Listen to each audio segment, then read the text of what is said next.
કાર્તિક સ્વામી શિવ પુરુષાર્થ, શિવ એટલે સંકલ્પ, શિવ એટલે શુદ્ધ, શિવ એટલે કલ્યાણ, શિવ એટલે શુદ્ધ સાત્વિક બ્રહ્મ. એનો પુરુષાર્થ સાત્વિક હોય. પ્રધાન પ્રકૃતિને અટકાવી એને જે અગ્નિ જરતું દિવ્ય તેજ વીર્ય ઉત્પન્ન કર્યું એ દેવતાને આપ્યું. પછી પક્ષીને એટલે ભગવાન સબ અપની અપની બોલી યક્ષ ગંધર્વ કિન્નર.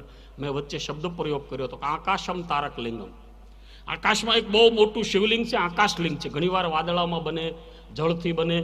પ્લેનની બારીમાંથી તમે જુઓ જેમ દુનિયામાંથી પ્લેન ઉઠતા ઉઠતા ઉઠતા ઉઠતા જેમ ભારત સમીપ આવે, નજીક આવે ને એમ આપણું કચ્છ ગુજરાતના આપણા પ્રાંતના પરગણા જોયું તો લીલું લીલું હરું હરું દેખાય, હરું ભર્યું દેખાય. કોને ન ગમે? 22, 25, 30 કલાક પ્લેનમાં બેસવું કોને ન ગમે? એ તો ભાગ્યશાળીનો મોકો મળે. તો હું આપને એ સમજાવી રહ્યો છું, શિવનો સાત્વિક પુરુષાર્થ એ કાર્તિક સ્વામી છે. તો આકાશમાં તારકલિંગ છે અને યક્ષ ગંધર્વ કિન્નર દેવ સુરનર મુનિજન પૂજા કરે છે.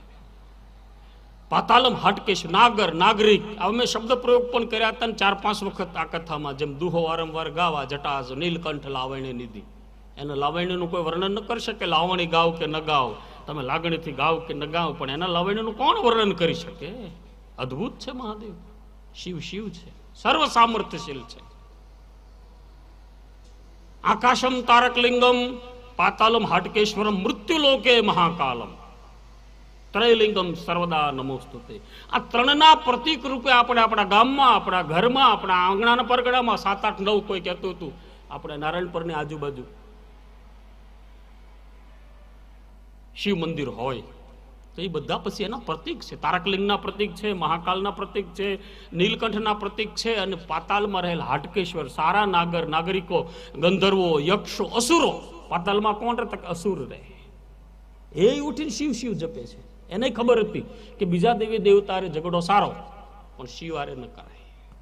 ટૂંકમાં તમને કહું તો આ તો બધી પુરાણની રાજાઓની બધી વાતો છે, પણ શિવ ભક્ત માટે ભસ્મ હોય, મુખમાં શિવ નામ હોય, ડોકમાં રુદ્રાક્ષ માળા હોય, અને શિવ શિવ જપતો જપતો બિલ્વપત્ર લઈ અને બેસી જાય તો ભોળોનાથ બહુ ભોળો છે. સીધો સાદો સરળ, કોઈ એની કોઈ એવી અવ્યવસ્થાનું કોઈ છે. ડેમેજ કંટ્રોલનો દાતા, પૂરા વિશ્વને કંટ્રોલ કરી. પછી યોગી લોકો આદિ યોગીના રૂપમાં, જ્ઞાની લોકો આદિ જ્ઞાનીના રૂપમાં, ભક્ત લોકો આદિ ભક્તના રૂપમાં. પછી હનુમાનજીજી સ્વરૂપ લઈને આવે શિવ, તો એ જ રૂપ છે. આપણે આ દિન થોડી ચર્ચા કરી છે, સમય પ્રમાણે કરતા રહેશું. તો કાર્તિક સ્વામી સાત્વિક પુરુષાર્થનું પ્રતીક છે.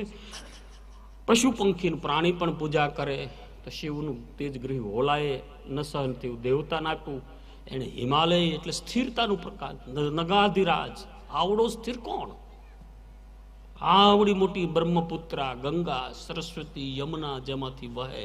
9 નદીઓ હરિદ્વાર પહેલા મળે, પછી ગંગા પછી બને, પહેલા નહીં પછી બને. અલકનંદા, મંદાકિની, ભાગીરથી, આ બધા નાના ઝરણા ભેગા થાય ને મહાવિશાળ ગંગા બને. જાહ્નવી તોય નદી ગંગા.